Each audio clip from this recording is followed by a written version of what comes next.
Hey guys, I've got Jenny here with me from Fidelity National Title. We're going to cover some questions that a lot of people have about title insurance and what it covers, what it doesn't cover, and basic consumer questions that you guys might have. So Jenny, I appreciate you taking the time out of your day. Thanks for having me. Yeah, absolutely. So Jenny, can you kind of explain what a title company's role is in the transaction between a buyer and a seller?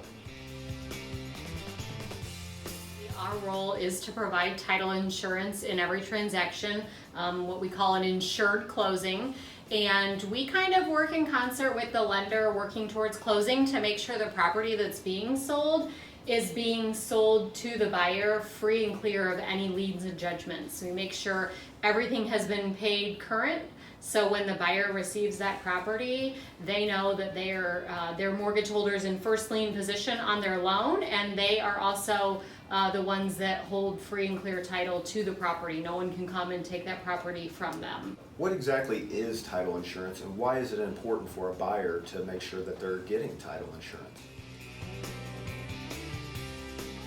Well, title insurance actually protects real estate owners and lenders against any property loss or damage they might experience because of outstanding liens or judgments against the property. So obviously we've often heard buying a home is the biggest financial decision or commitment that a lot of people will make in their lifetime. So you want to make sure if you are purchasing that property that you actually hold the deed free and clear, that someone can't come knock on your door and say, you know, actually that's my property that I put a lien on for X amount of money. So it just gives them peace of mind.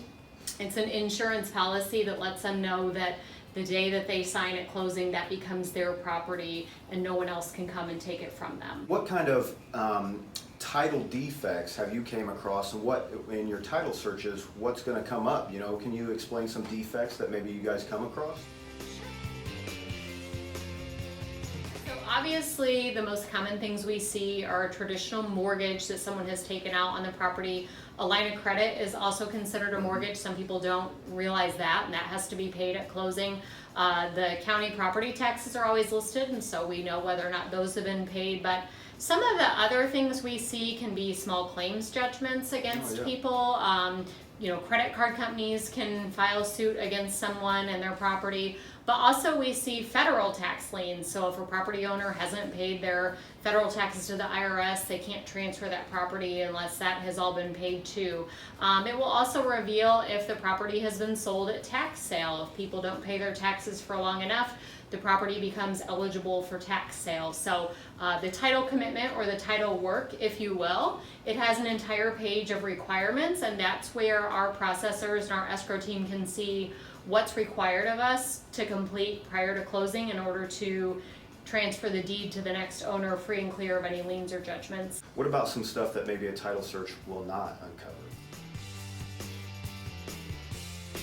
So since our search teams work from items that are recorded at the county, that means our search will not reveal anything that hasn't been recorded at the county. So if someone has filed for bankruptcy and that hasn't been recorded yet at the county, we wouldn't field that. Sometimes people take out a private money mortgage between two individuals instead of using a bank.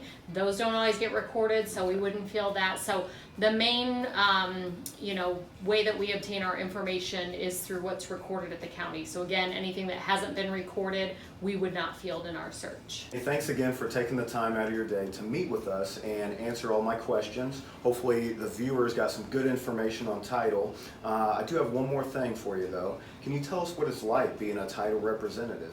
Sure, Barrett. Being a sales rep for a title company is really